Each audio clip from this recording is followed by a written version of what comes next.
It's Martin Scorsese. Martin Scorsese. You need to put this in the intro, dude. Martin Scorsese. No. He made Shark Tales? That's like the worst animated movie of all time. Hi, and welcome to this week's Unspecial Filmtalk. Today, I'm here with my friend Karim, as always, and I'm Victor. It was a weird way of saying it. That's great. I love it. And in the honor of the new movie coming up, or it's already been released at this point, The Irishman, we have watched Goodfellas. Goodfellas, one of the best. Directed by Martin Scorsese. Yeah, my boy. With actors such as Robert De Niro and Joe Pesci. And Joe Pesci. And what? I can't read the last one. Liotti. Yeah, she doesn't matter. She? No, Wait, the who? guy that plays Henry. Oh, I don't know his name. It was like Is that Liotta. bad? Read it. Start over. No. Yes, so the short summary of the story is there's this young Henry living in Brooklyn, Boston, yeah. New York, Bronx. I don't know. you know that area. New York. New York State, Yeah. I think. USA. USA. For us Europeans, everything is the same. So Yes. it's USA. East Coast. Mm? And since a young lad, he's been working his ass off polishing shoes, and he got a gig as a Cadillac. Okay, Parking driver. you need to fucking stop. You need to stop. What? You need to stop, okay? Young Henry had been always wanted to be a gangster. We follow his we follow his upcoming in the gangster world.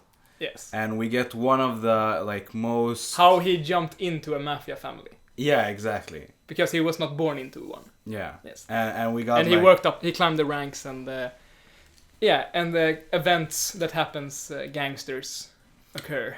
Gangsters occur. So we get this beautiful montage, one of the most classical time montage with VO voiceover, and I think this voiceover that we get in the start have made it a cliche to don't use voiceover to make sense or to tell about the character, because it's it's a cliche, it's too much, you shouldn't be doing that anymore, because it's have been done, and I think that's why, because of Scorsese. So we get to follow his love and his vision, how he sees the gangster community, and the love he has for the freedom and the power that they can just fuck with everybody. Yeah, and it's nobody. more like they are kings. Yeah.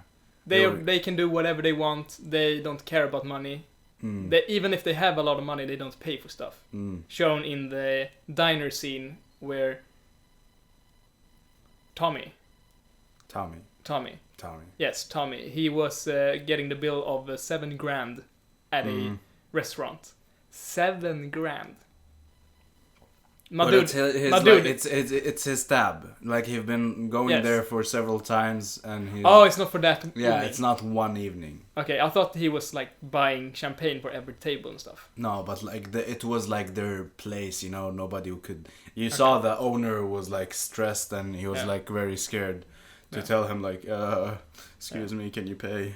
But so the story is just what happens to gangsters at that time. Successful gangsters. We see the beauty, but the downfall of being a gangster or a mafia member.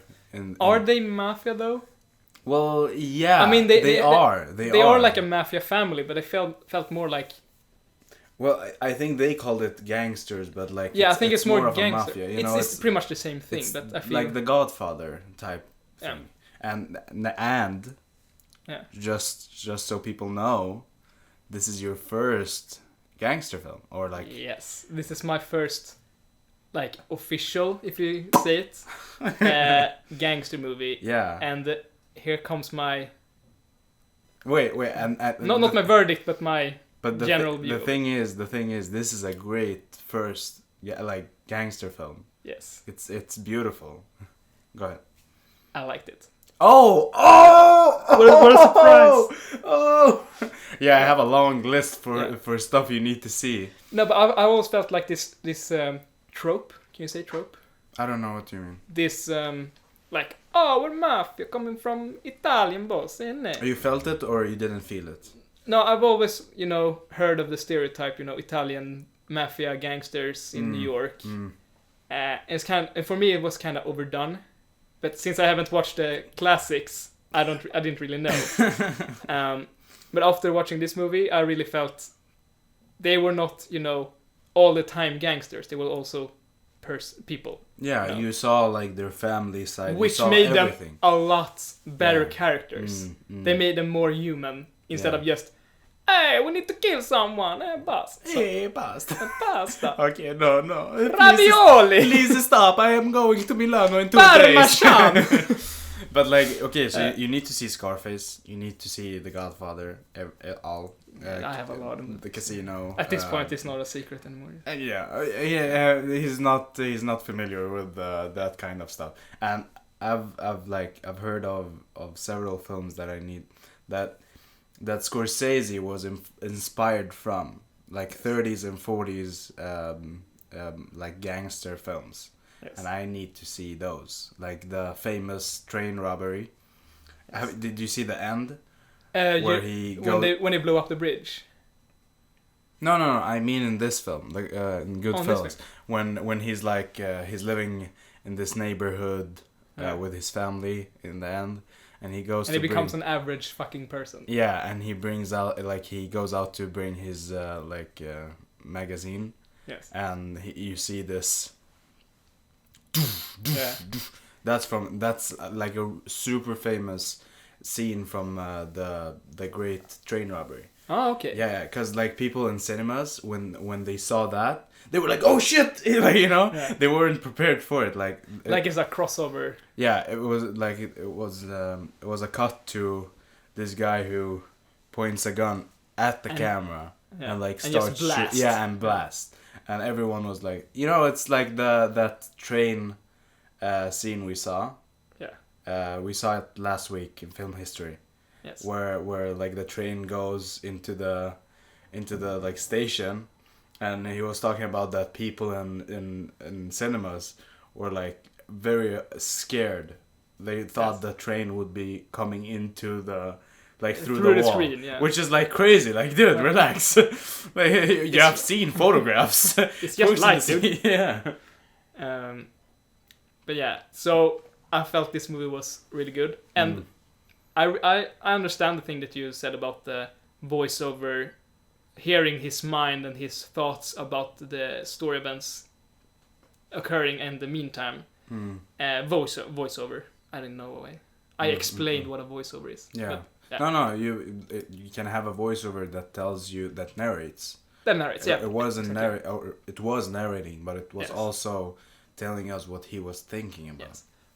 Even though you said like how it's been done, doing it now these days is maybe not the best thing.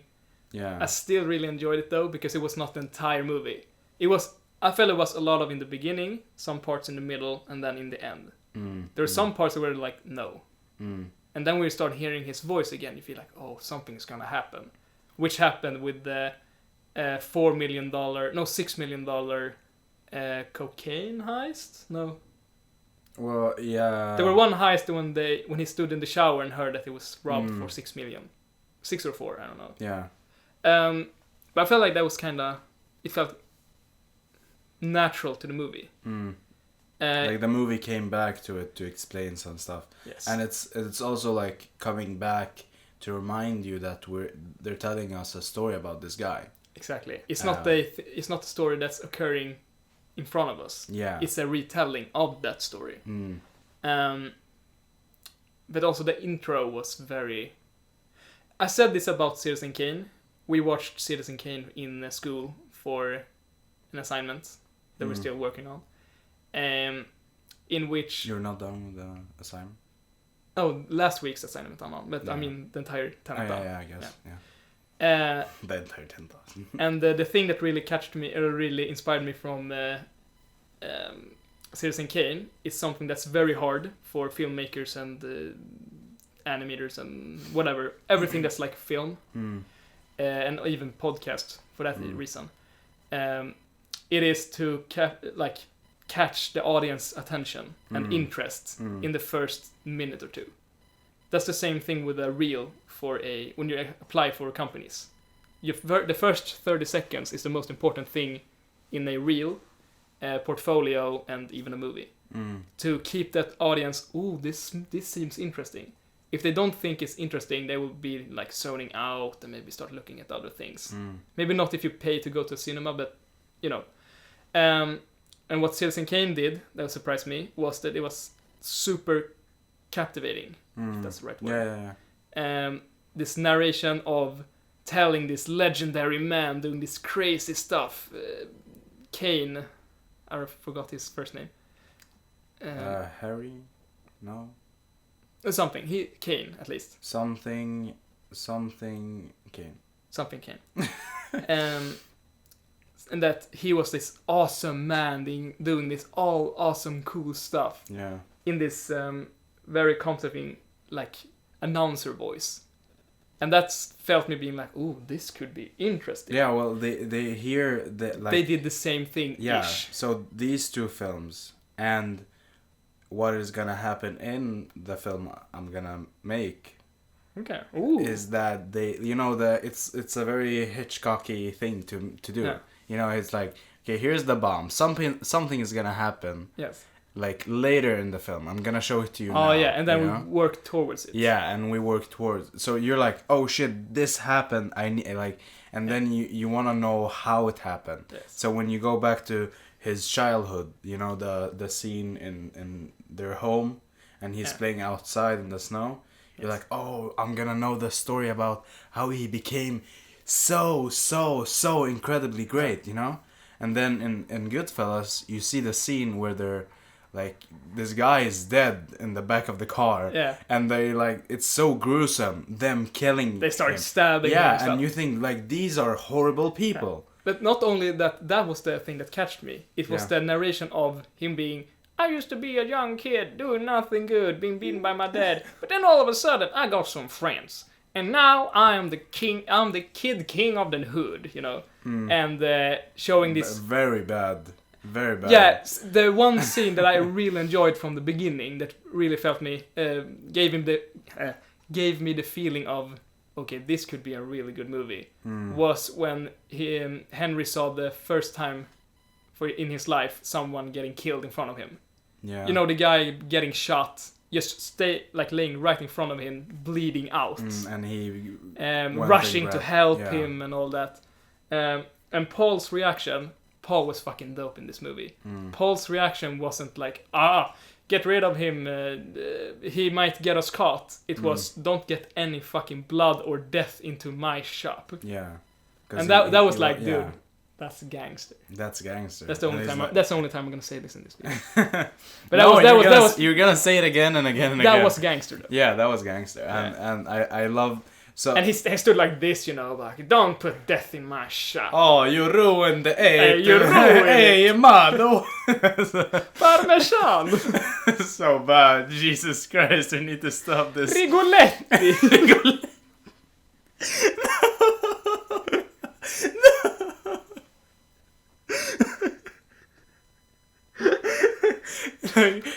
Viewers from Italian. Italy. Oh no, that one potential viewer from Italian. Italian. I said it. You said it as well.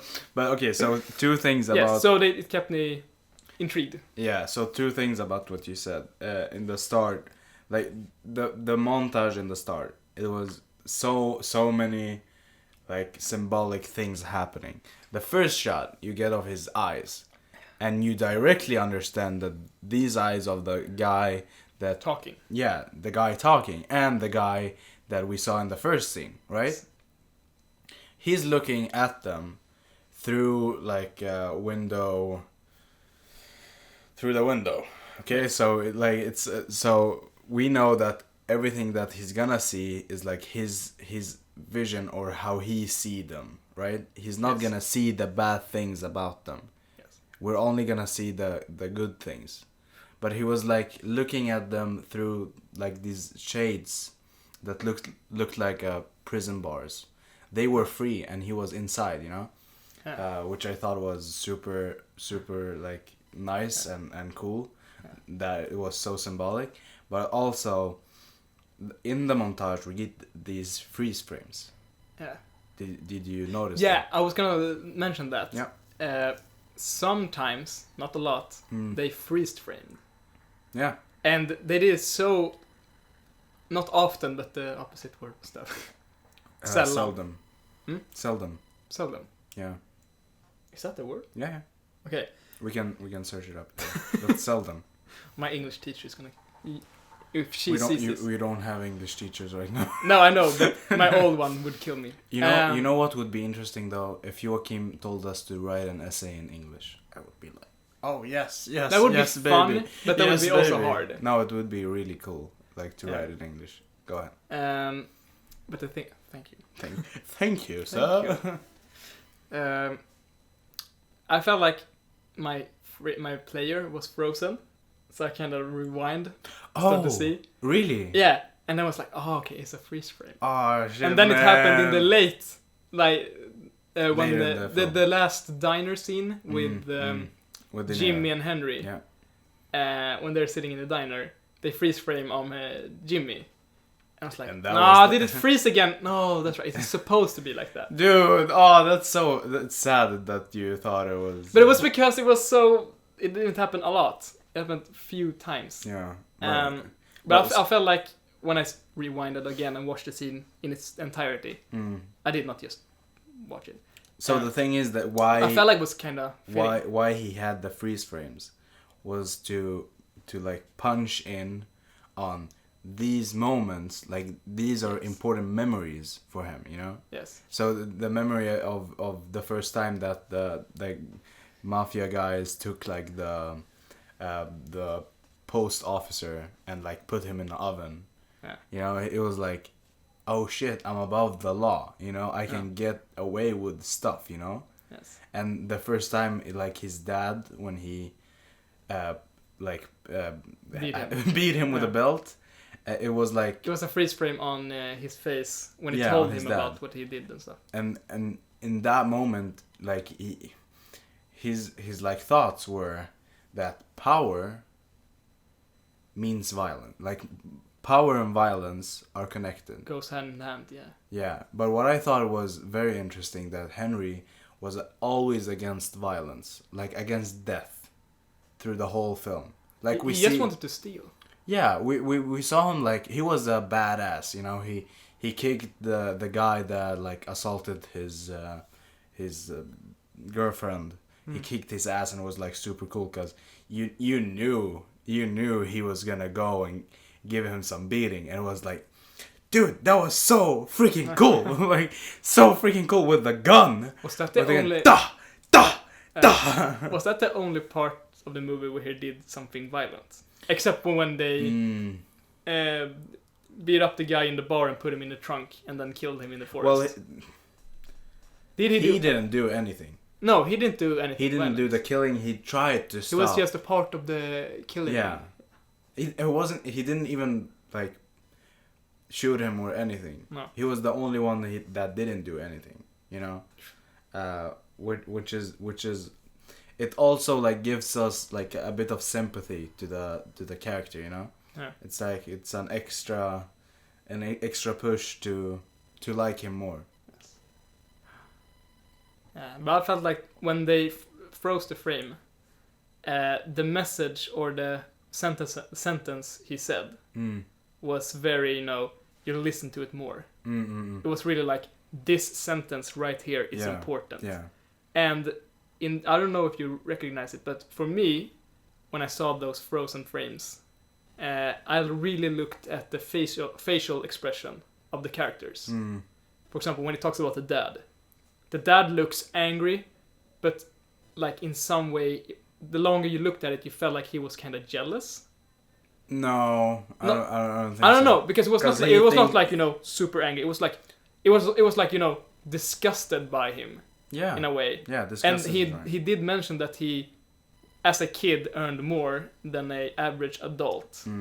And then he was suspecting of him doing bad stuff, which he did. Well, I don't think his dad was jealous in any way. I think he was like more disappointed. Maybe, yeah. And he knew that he couldn't do a lot about it in the same way.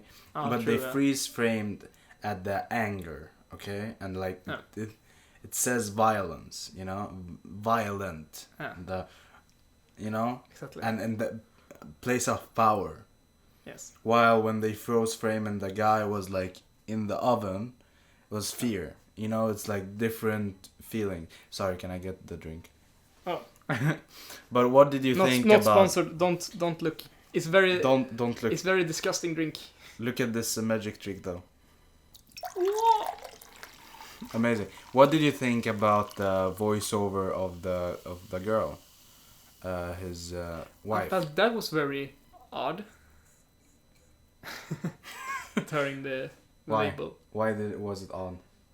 Because first I thought she was gonna be a more of an important character. Well, she was. She is an important character. Yeah. But I thought that it was gonna be more of a hand in hand, like kind of a duo thing. Between them. Yes. Okay. I guess her narration was important. It really told us what her thoughts was, which was important. But did you get that feeling after her voiceover, her first voiceover, or before? That she was an important character. After. Before, I thought she was just some, you know. Yeah, exactly. Side character. Yeah. But I felt like since she had a voiceover, for example, Jimmy and Tommy, they were in the movie almost the entire thing. They didn't have any voiceover. So in that way, I thought maybe she has something extra to give. But it was some scenes with the family and stuff like that. Well, I think that her involvement was like they gave us like look at this character. This character is close to you, the audience. Okay. Yes. So she's like out of nowhere and she gets stuck into this world of gangster gangster life, right? Yes. But what does she do? She doesn't fold away and try to get out. She likes it and try to get in. And I think she said it herself. She didn't really enjoy it. She was kind of turned on by it. Well, yeah, well, that's enjoying it, right? She said that when most girls would get the fuck out. Yeah, get the fuck out. She stayed and she couldn't turn away from him. And I think they're trying to say like you the audience would like this too. You know what I mean? Like if you were there, you would like the power of it. Everyone wants what they had, you know? Everyone wants to be above the law and like be able to mess with anyone and not get messed with. Yeah. It was nice. I have a thing. I've been thinking about it before I forget it. Yeah. Do you have a favorite quote? We don't do this. We haven't done this so far. We can start doing it. But do you have a favorite quote from the movie? I have one that really felt me. That's a good quote. I think I have one that is just funny. It's like that mine is. It's a classic like funny like. Okay. Oh, like when he says, "Oh, you're so funny." Oh really? Am I funny? Am I amusing to you? That was a good scene though. Yeah. What is funny about me? Then the third, you think I'm funny? Third time. Yeah, you're pretty funny when you tell a joke. You motherfucker. You think almost like, but it's also like you see, like you were gonna say the quote. So my scene was later, right before he goes to jail for the second time, when they have a lot of like drugs and stuff. His young brother, is it younger brother? The guy in the wheelchair. Yeah. Yeah. He's in the kitchen looking at the sauce, like stirring it and stuff. And then he rushes to get this girl's hat or something. and he says, "Oh, my poor younger brother" or something. During all day, the only thing he's been looking at is tomato sauce and helicopters. I feel like, I guess. Yeah. That's a pretty good quote. Yeah, it kind of stood out, you know. Yeah, that's a good thought. Maybe we should like. The guy just looked at tomato sauce and helicopters, you know. You know. Just keep stirring it. Don't let it burn. I'm stirring it. I'm stirring it. Yeah, he's stirring it. Yeah, he's stirring it. But this movie gives you an insight, like, so it gives you. I think it's nice because you see like it's not only the nice stuff about being a gangster, you know. It's also like it shows you, okay, here's the devil. Here is what the devil gives you. You want what the devil gives you, but then you like you live through the consequences of what happened. And I think he got out of it easily. Yeah. You know, it doesn't feel like, oh, the consequences kept with him. Well, they had a good life. Like, that's a decent life, to be able to live with your family in a good neighborhood and still do whatever the fuck you want with no consequences. Yeah, well, no, I mean after, when it's finished. Oh, living the average life. Yeah, living the average life. That's not a bad consequence. Man. That's the thing with America.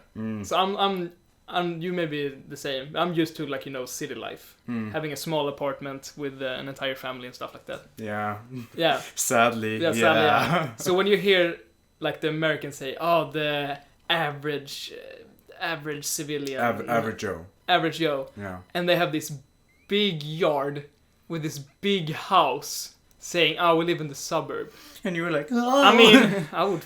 You know, it's like the American. I would stir some tomato sauce for that house, you know. But it's about like not realism. You know?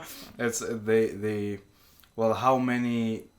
Oh, when you see the fourth episode of Story of Film, you're gonna understand this. Huh? But it's like Hollywood have always had this idea of glory and everything is gonna be like everything extraordinary. Like you go to the cinema to watch a life that you would never have. It's not about going and seeing this was before. Now we have more realistic films coming out from Hollywood, but it was always about these enormous changes that are very far away from your life. You know. And I think in Sweden we're closer to nature. We're closer to each other in another sense, that we appreciate what we have more. You know what I mean?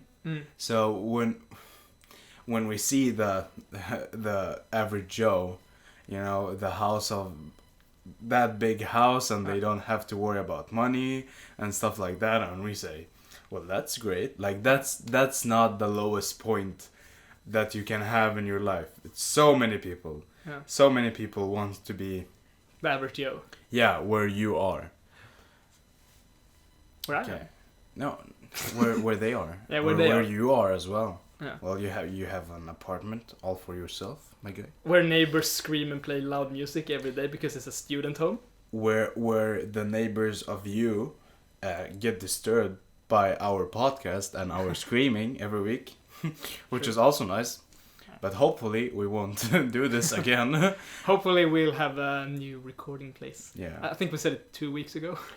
Jesus. No promises. Yeah.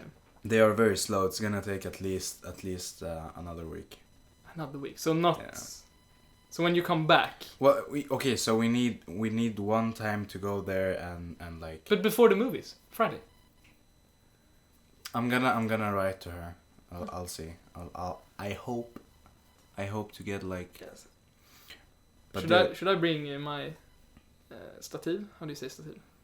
Oh, I don't know. We'll talk about it later. Okay. We'll see. Like we need to look with her if someone can give us like a place to go there and like look, and maybe we'll rent like a light panel kit, and like. You know, sit around, see where we would sit, and stuff like that. Playing with light and stuff. Yeah, but they need to teach us as well how to record, because we don't know shit about like the software and stuff. Yeah, the softwares and how to do stuff with microphones and stuff like that. But we're very far away from it. But once we get the hang of it, the sound quality and hopefully the video quality. Yeah, the video quality. Because in a couple of weeks, like 3 weeks or something, I'm gonna buy a lens to my camera. Yes. So we will have 2 cameras. Oh shit. More files for editing. Yeah, it's so much there, but we need, like, at that point we'll have to edit in school. We can't edit here. What do you mean? Like, we can't edit here, and we can't edit like at my place because bad computers. Like, these are bad computers. Oh, that's true. Yeah. Like that we'll have to be in school because the files are so big. Like 260 gigs. Yeah. Wow. And the sound file maybe will be heavy too. Yeah. I think WAV is. Yeah, we will have 2 microphones, so it'll be double. Oh shit. Yeah, I think that works. It will be very quality though. So yeah, but we'll have to put more effort into editing and even color grading. Yeah, it's a very. Yeah, just putting, like, cause it's one scene. Like you don't need to. But it's also very, warm colors in there. Yeah, exactly. So we need to tone it down. We need to, like, fix it up a little bit. But also when we have 2 cameras, we need to be cutting between the 2, and, like, someone is gonna need to sit there and like doot. Okay, so back to the movie. Yes. So the cocaine. Cocaine, yes. Don't touch that trash. Yeah.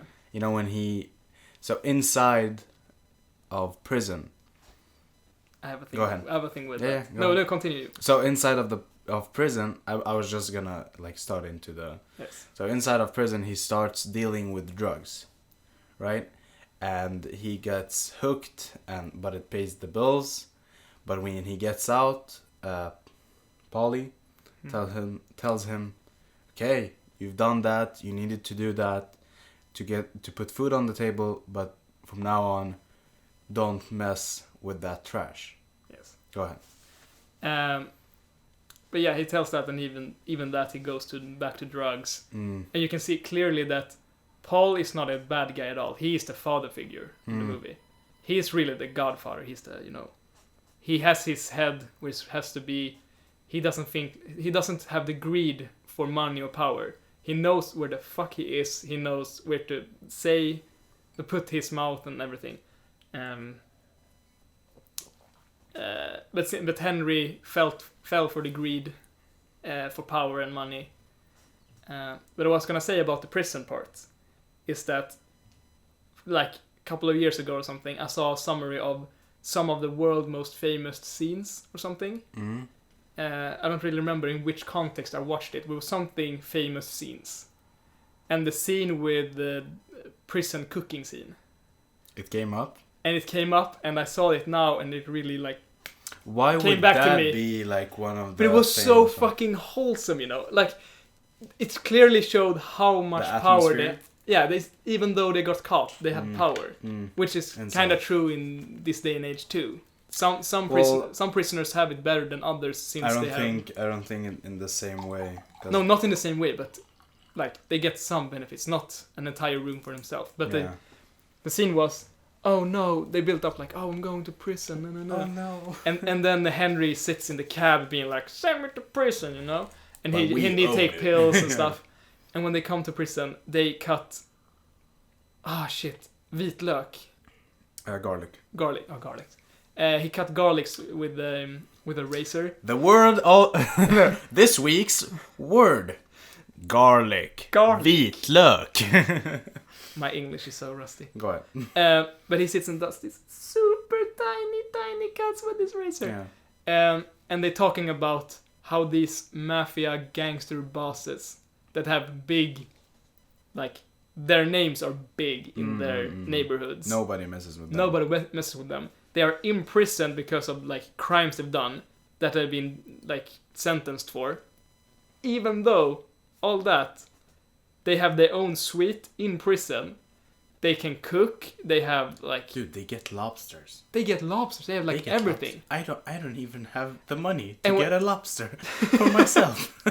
You know. And when they started discussing, being like,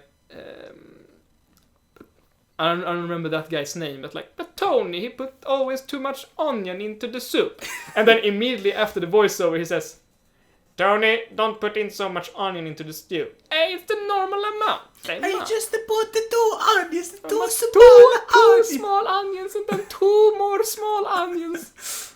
No, but okay, so symbolism in what you're saying, the garlic, very small bits. Yes. Going back to the thing we said about the drugs and the disgust. Paul take it easy. He take it slow and steady. Slow and steady. Yeah.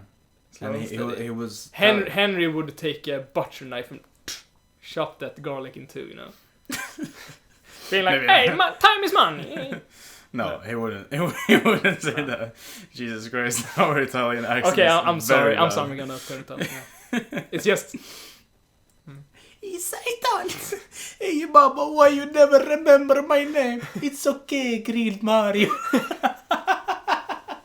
It's like one of my favorite memes ever. It's okay, Green Mario. I am sorry, Green Mario. It's like Green Mario. It's just so good. It just. What were you gonna say? Green Mario. Green Mario. You haven't seen it? I've seen it. It's a classical meme. But I thought like even like in prison before he got out, he was richer. You know, Henry. Yes. But he also like. We get this side of him where he needs to struggle again, you know, where he lost. So we have this like this top of where his power was, that he topped like before going to prison, and after that, it was almost like the drugs, which symbolic. He was like dealing with drugs. Drugs you need to take more and more and more and more, but you'll never top that first, you know. Exactly. The first experience is always, or the second. You always take more and more. So like it's almost like, yeah, he was doing more and he was doing more, but he never got to the happiest, more powerful place that he was. Yes. And you see as well that in the, I think it's the 3rd act, where he's drugged up, he's with this nasty girl that mixes his cocaine and stuff like that. He's not clean. He's not like this nice suit, you know. He's not happy. He has this rough hair. He's not smart. It feels like he's almost dumb, you know. He's stalking and stuff like that. You start losing respect for the character itself. Yeah, he falls into this personality of not giving a shit about others, just like the greed part again. That he's just thinking about like the drugs and stuff. And in the first time when he was caught cheating, he almost got killed by Karen. Yeah, right. Karen, yeah. This episode we know the names. Yeah, actually, yeah. I was like, okay, remember the names: Henry, Jimmy. But yeah, he almost got killed by Karen. He was like, I love you, you know. Even though he flipped that around and almost threatened her to death. Yeah. But that was more, you know, you really felt that, okay, this has consequences of him cheating. But this scene that you mentioned, Karen probably knew about it, and like afterwards she knew about him dealing drugs again. Yeah. And stuff like that. Well, she was hooked on it as well. Yes. Well, like it's almost like so in the third. It felt like he didn't care anymore. He just wanted to become bigger and bigger and bigger. Yeah, he's trying to get it back. That you know, that high. feel. Yeah, exactly, that high, yeah. Which he never gets, and the same with the drugs, you know. Yeah. But it feels like almost the third act is just only like, okay, you you lose all respect for the characters, like all the characters, those characters that you saw as great, and you were like, oh, he's so cool, like when Jimmy's so cool and he's so powerful, dude, and he's like so nice, he's giving people money for like nothing. And he gave the waiter $100 for keeping the ice cubes cold. I want those. That's fucking $100, badass, dude. That's like, oh man, I like the way you drink a drink. Here, let me pay for your tuition. Yeah, well, you see in the first montage in the beginning when he's telling about Jimmy and how he walked in and when we don't money. really see his face, we just see him dealing out the monies. Yeah, the monies. The monies. The monies. Well, we see him like giving out money, and he's like, oh, he's owning the place, and everybody loves him and stuff like that. Yes. And then we see that's like the same feeling or the same scene, but in the famous. This is the most iconic, and I wish to do something close to it one day. The most fucking iconic long shot. Is when it introduces every gangster. Yeah! No! Wait, what did you say? The one scene that really stood out for me was the introduction right before, I like you're telling the joke funny, Yeah, right before when we see from his point of view. Yes, he walks around and he introduces every single like big name gangster in the room, being like, "This is two-time Tony. He's called two-time because he says everything two-time." I'm just gonna go to the bathroom. That character, I wish we saw more of him. Okay, but for real, cool, I think they could have done something funnier with that thing. Yes. But it was okay. So that's a good scene. Yes. That's a good long That's shot. not the scene that you mentioned. That's not the scene that I'm mentioning. Because the other scene was so fucking long and so fucking cool to watch. Oh, shall we? Let me guess. Can I guess? And it took 46 fucking times to make it. Can I guess? Yes. It's when he takes the coat. He's being like, "Why did you buy the coat? Go back and return it." No? Are you out of your fucking mind? Because that scene also stood out for me because it felt like a long take. Maybe they did some cuts here and there. Dude, how like what? Wait, look, dude. Man, listen to this. Everything was like from the same camera perspective, right? And when he talking about I bought a new car, and he opens up the door, and the car is perfectly framed to be looked through the entirety of the car through the door. They must planned. They set up the camera and said like to the driver outside, put it forward like a half a meter or like feet or whatever they use in America. Yeah. Like drive half meter forward. Half foot. Yeah. 2 inches forward, please. And Martin Scorsese. Yeah. I got his name. Dude, like. Okay. Okay, I understand. But he probably stood there and been like, the car needs to be a couple of centimeters forward. There, now it's perfectly in frame. Because it did not... He just opened the door and you saw the car perfectly standing outside. Honestly, that's like... that's not even a big thing. I thought it was a big thing. Because it was like, he told the story, he was like, moving the camera. He was panning the camera. That's why you rehearse, like, on set, you have, like 1 hour, sometimes 2 hours, to just, like, place the lights and place the camera and set up everything before you take the shot. Yes. And then you take that shot, okay? Probably that one shot. Yes. And then they take me... Oh, I guess for that scene, they would have the same lighting, and then they would take all the scenes in that room with the same lighting, But like when you have another setup, you need to change everything, and you get like one more hour just to set up the lights for that shot, Yeah. And set up everything for that shot, and set up the camera, and like, oh, that's okay, that's cool. And so like I think that with the car was not like a big thing. Yeah, it's cool. I thought it was cool. Yeah, it's very cool, and it's awesome when you see filmmakers like put into detail everything. Yes. But we saw Moonrise Kingdom. Yes. We saw Moonrise Kingdom. Yeah. How much do you think that took? Like every fucking detail and like, no, 1 more centimeters to the left, and that would take a lot longer. Yeah. But going back again. Which scene are you talking about? The long fucking scene, and the fucking classical long scene, when the date he has with the girl. Yes. When he takes her to the casino, to this club, right? But they take like the back alley through the whole the kitchen and stuff. And they're being treated like kings. Yeah, like and into they're the moving room. the table. Oh yeah, shit! That's one shot, dude.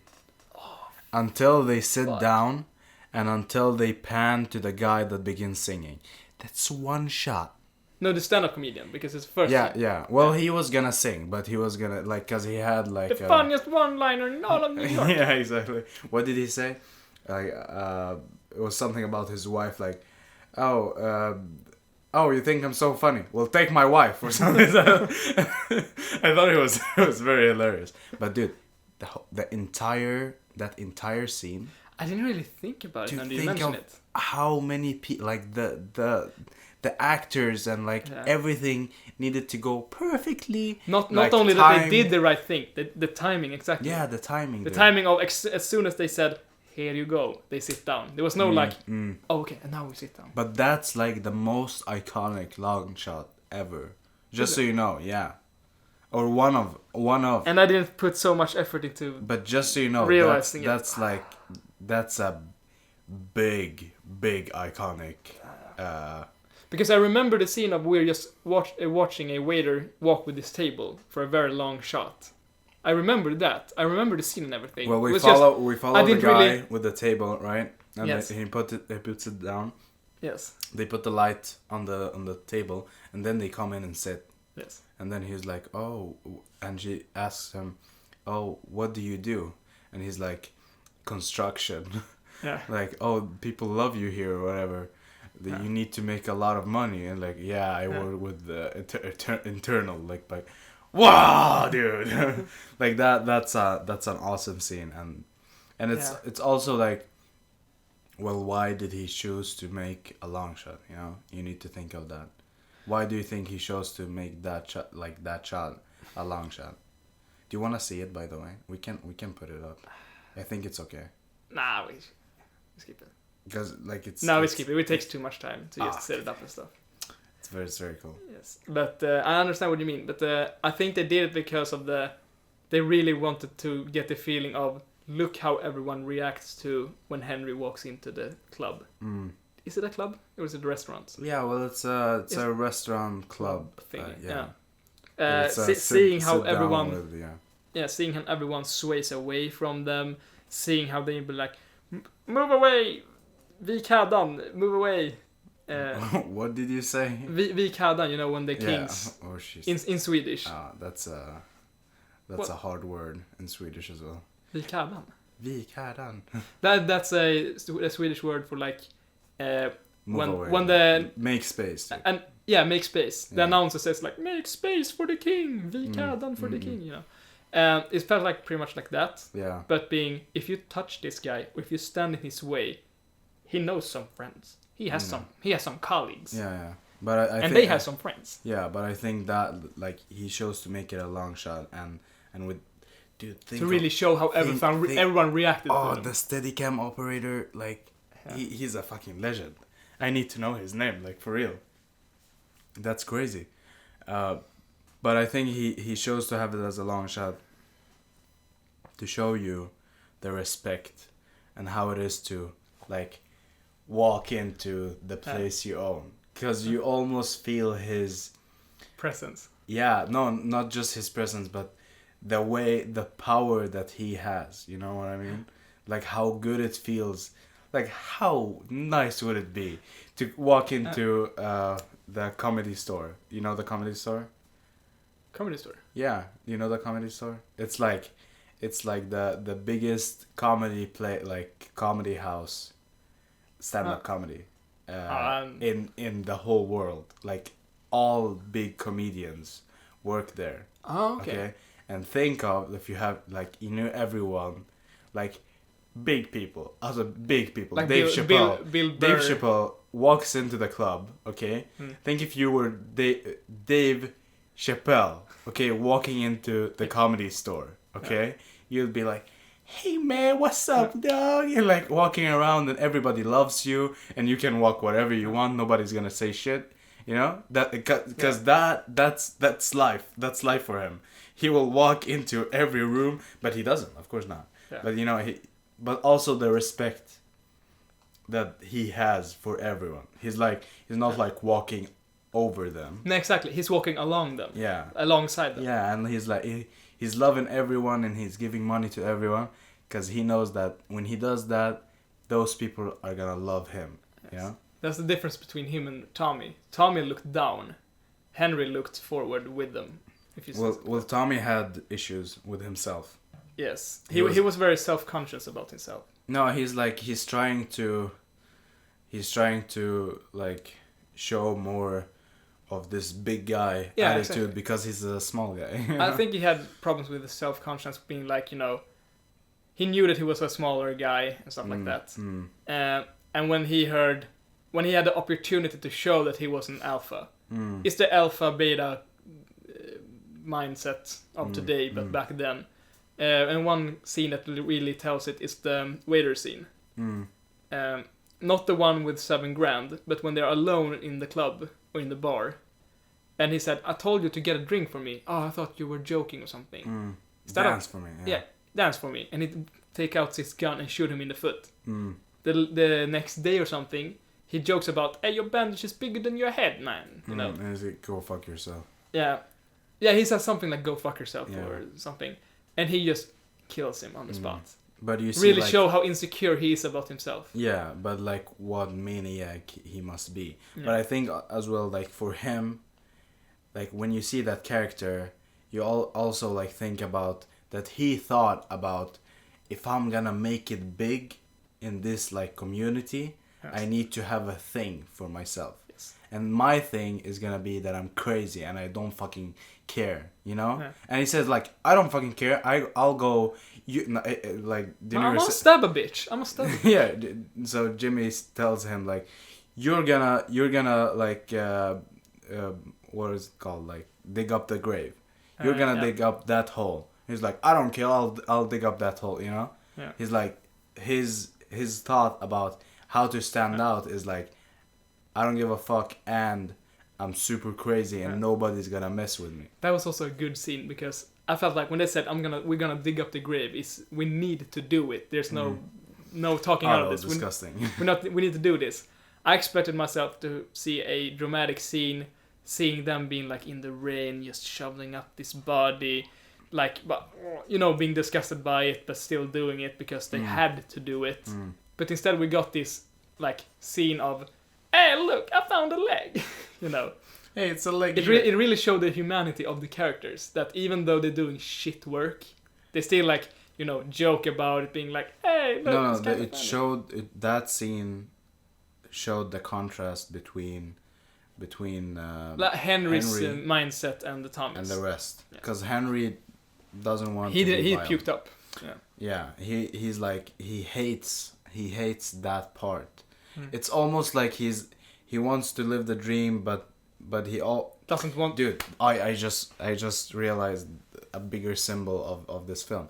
He, like, you know, sometimes when you want to be like rich or you want to be famous, but you don't want to work for it.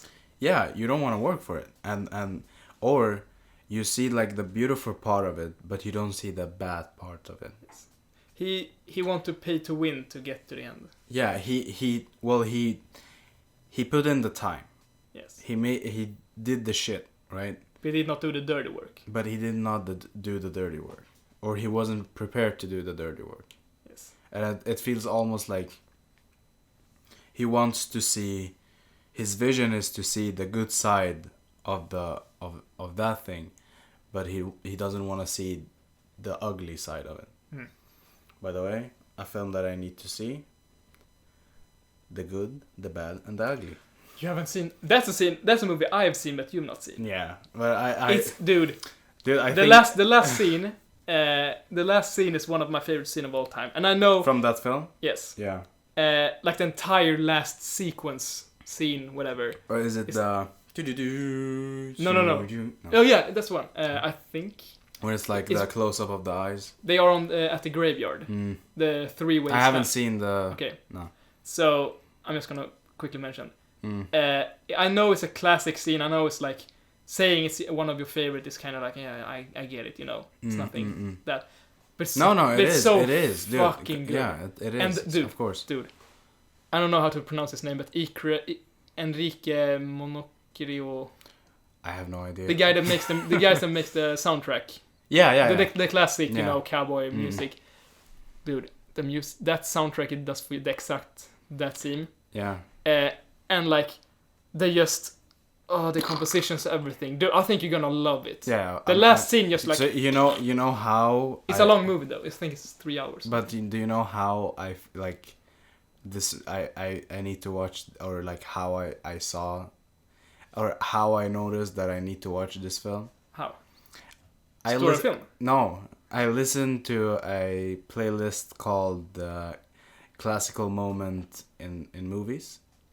And it's basically like scores, like famous scores from movies that are very like not intense, but like very soothing almost. Yes. And one of them was, I thought it was from that Tarantino film, like Django Unchained, and it is. It's used in Django Unchained, but it's also used.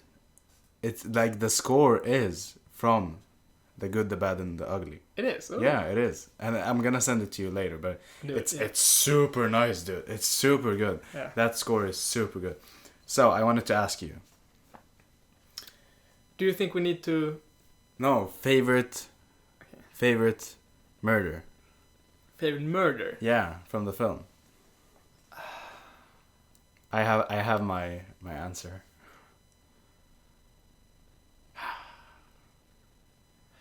I mean, I kind of like the Samuel Jackson Stax murder. Because it was really like, they really set the tone of the racism in the movie. Being like, oh, these two N-words, you know. Oh shit, he said the N-word. They just at some point, they've not said anything about racism or anything. So we don't really get the feeling of racism is a big thing in the story. Until just one scene when they casually just drops, these two N-words just did this. Who think they are? You know. And then they're starting to mention Stax. And then all of a sudden they just say, can you fix this? It was like, okay. In the backhead, you know. It was like, just... dude, you're late. You're so late. I loved that part because it was like, dude, you're late. You're so late. You're late to your own grave. Yeah. It's that was my favorite. It was yeah. It was either that or when he joked about Tommy in the bar and he locks the door and they just like beat the shit out of him because that felt like you went into the wrong neighborhood, fool. Yeah, well, he took it too long and you almost like, cause you know how Tommy is. Yes. He's not gonna let how that crazy. Go. Yeah, exactly. You almost see it coming. But I'm not with you on that on the racist kind of thing. Okay. Cause the movie is not about racism. No, exactly. That's why that scene was not like even a part of it. Weird. Yeah. Like that thing with the two N-words, that were a character outside of our like crew or how the film follows. Yes. And him being Samuel Jackson being there, it's just that. Well, it's not racism, but you see how the mafia crew is like destroys people. No, they only like you're with us if you're Italian. You know what I mean? If you have like if you're Italian, if you're Sicily, your special family, that's important. Family is important. Yeah. You know, Italian is important. But I don't think it's not so much focused on it being racist. Okay. It's more, but it's fun because they talk about.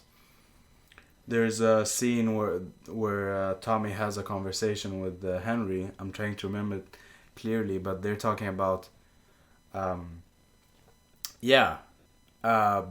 It was like he was asking him to go out with him and this girl because she wouldn't go out with him because he's Italian.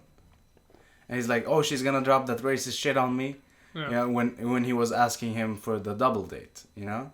Oh yeah. You remember that? I thought it was nice because like later he killed him. Well, it's not racist, but you know. Yeah. I thought it was fun.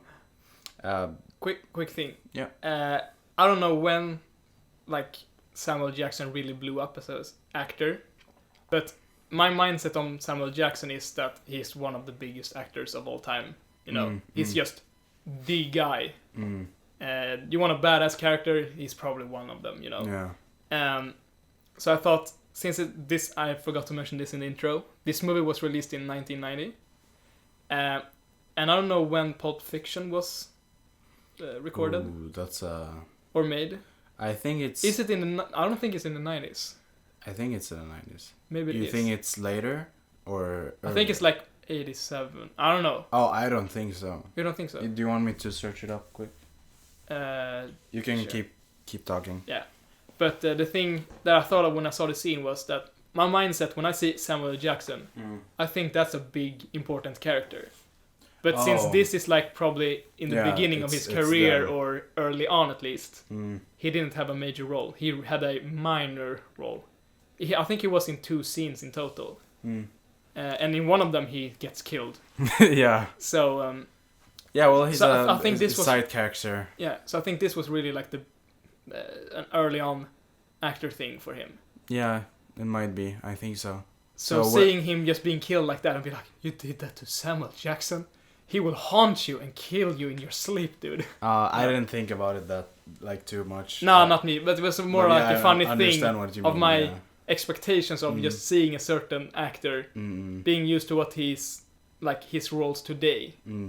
Like he's a side character. Wait, quick. He's a side character in Avengers and the Marvel Universe, but he feels like he has more presence than some of the superheroes. I'm more afraid of him and than Ant-Man or someone.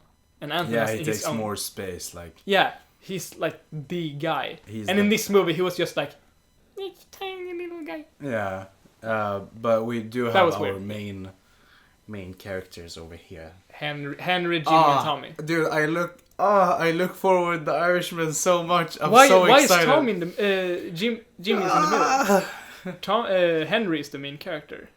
I think maybe because Robert De Niro was more of a name at the time, and still maybe.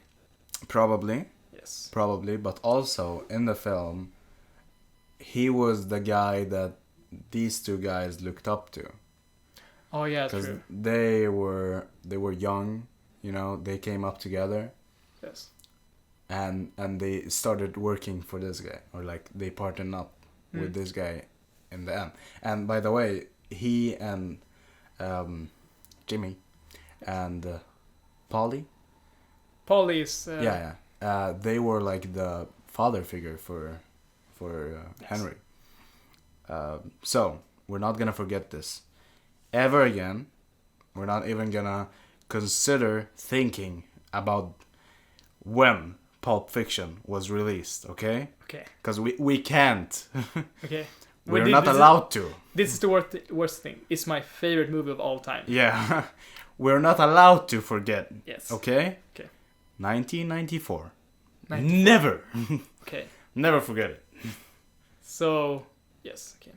Yeah, I was 4 4 years before the you movie were born. Yes. Yeah. And 5 for you. Yeah. Oh no, we leaked how old we are. I'm gonna get doxxed. Is FBI is gonna like SWAT team is gonna FBI open up. Where did you mention how old you were? Yeah, well, someone on the internet. You didn't lie on the internet. How can someone lie on the internet like that? Isn't that illegal? We are very old. We can. You can drink in the US. I became a granddad yesterday. What? Excuse me? I'm thinking about moving out to the country, settle down. We have already retire. Done that. We have already done that. We moved out to the country to study. Moving to a smaller town, being like, I'm ready to settle down. But it's great being out here. Like I hate, not hate, but I don't like Stockholm right now. I don't really like Stockholm right now. I used to like, okay, This is maybe a weird way of saying it, but I liked it how it was before. Okay. What do you mean? Maybe because it was from the eyes of a kid, you know.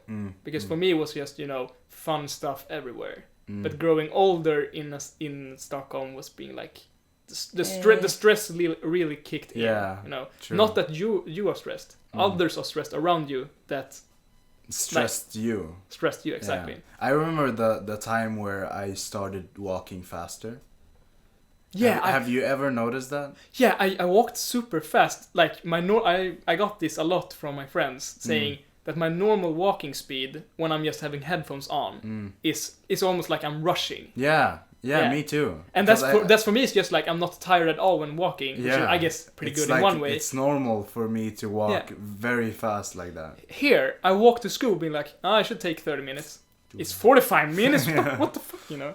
Yeah, well, that was like a symbol of the stress in Stockholm, because like I remember when I was in high school.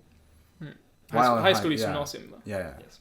While in high school, I was like, I became like best friend with this guy, and he was walking very fast all the time, and I was like, dude, you need to chill the fuck down, you know? I'm a short guy, I don't walk that fast, and he's like, yeah, but dude, like I walk this fast because we're in Stockholm, you know? Yeah. It's like this is the way I walk. I'm in town all the time, and like I'm just like that. Yeah. And as soon as I started working in Tia Central, which is like our inner state, like it's inner like city, dead center. Yeah, dead center spot. Like I was working in the most like central, like what's it called, like central part of the city. Yeah. Deep city, whatever you call it. Yeah, central city. Yeah. Central Stockholm. Yeah, central center of Stockholm, Drottninggatan, which is like the most famous street. Yes. If you ever been to Stockholm and you haven't been to, for example, Plattan, then you did something wrong. Yeah. Well, or you visited some family or something. As soon as I started working there, like, and I was going there seriously every day, I started walking so much faster. Yeah. It's like I'm stressed, even if I'm not even, like, my train leaves in an hour. I'm just gonna walk to the train. Like, everyone is walking so goddamn fast that you need to walk that fast. And sorry, but like, it's nice to be living in this bubble here in Falun. Is it really a bubble? It's fucking it's weird. And just focusing in on the things that you like. I'm like using my phone a lot less. Yeah. I bought this watch so I can have my phone on silence. Yeah. So I only get like notified when someone calls or send me a message. Yeah. And I'm just like, I have so much more focus. I can just like shut off everything. Yeah. And do what I need to do, you know? I've noticed that same here. I really focus on my interests. Home in Stockholm, I've been, you know, I have this idea, or this small project I want to do, and then I just like, I have other things to do. Yeah, exactly. Here it's kind of the same thing, but also because it's a bubble, I don't have other things to do. Yeah. For example, in Stockholm, all the time you go out and drink every time. Here we don't even want to drink. Like, when was the last time we drank? Halloween, I think, like a month ago or something. Last episode. Yeah, well, God, yeah, exactly. Yeah, it was last episode. No, I mean drink. Yeah, it was Halloween for me. Yeah, exactly, me too. And I haven't wanted to even drink anything, you know? But it's also like we are surrounded by people that also do or like the same stuff that we are. Yes. So people are like motivating each other to study. Yeah, I'm being super like motivated by classmates. Like, for example, you doing like all of these. This dude travels each week for 1 day, like in the span of less than 24 hours to Stockholm, does his gig, and then back, and then wakes up next day being like, it's 9 a.m. Let's have an 8-hour long. I wish it was 9 a.m. my dude. Yeah, but it's so just hearing you doing stuff all the time, and also a classmate, shout out to Femix. He's super creative. Like his drawing is superb. It's crazy, yeah. And he's really good at doing props. For example, making a Nerf gun into like a detailed space gun and stuff like that. It looks really cool. Yeah. Just the actual SFX. I don't know the difference. That's your. Yeah, VFX is like afterwards. Yeah. You know, putting in 3D stuff. No. SFX is like makeup and props and stuff. Okay. If I remember correctly. When we talk about doing some prop stuff, SFX stuff, he said, "Oh, we can easily do that with silicone and colors and and just hearing him just spew out these like cool ideas, dude, how to perform stuff, that really encouraged and motivated me to do stuff. So I've started to draw like paintings and stuff like that. So I want to do that as well, but I'm trash. But do you want one? No. I would destroy it. It would be like a stick figure. I need to learn drawing from like the start, you know. Yeah. I mean, I felt like when it comes to drawing, this is not about Goodfellas anymore. Yeah, but it always. I think it's okay. Yeah. So I felt like I didn't really know this when I started drawing. I didn't feel like I went through the first step, then I went to the next step, then I went to the third step. For me, it was like I went to the first step as a like 6-year-old to 8-year-old, you know, learning how to draw stick figures, you know. And then I immediately went to, I want to learn how to draw Dragon Ball characters. So I went to that. So I can only draw Dragon Ball characters decent. Okay. I can't draw anything else. But that's something. Yes, I know at least something, but... your stuff is super cool. Thanks, but I'm not so... Are you gonna put like some color on that or just... No, it's gonna be like that. Yeah, it's cool. It's just the black and white. I like it. But dude, I look forward collaborating with Felix. Yeah. I really want to do Femix. Well, his name is Felix, but on Facebook is Femix, so because he spelled wrong when he was 12 or something. Which is funny. Like everyone calls him Femix. I remember him saying, "Please don't call me Femix." Yeah, your name is Femix. I think he's okay with it. Yeah. But that dude is... He's crazy in a good way. Yeah, well, he's crazy. There's something off with him. He is like geniusly crazy when it comes to drawings and stuff. Yeah, but his drawing style is very dark. Like making people, he's drawing like people that are like starving, you know. They don't have any stomach. You can see their ribs. You can see them like crawling. We had a challenge. Okay, so during one of the lessons, when we had like, you know, the manuscript, we got a picture. And we were gonna create a fake story around it. I wasn't there, but go ahead. Oh, you weren't there? Okay. So we sat there and we were super bored, me and Femix. So he said, "Dude, pick 2 animals, and then we're gonna combine them and show our drawings." We did that 3 times during like the last hour of the lesson, because it was just, you know, nothing valuable we getting out of the lesson. It was that's not good for people listening. No, I know, but it was like a special.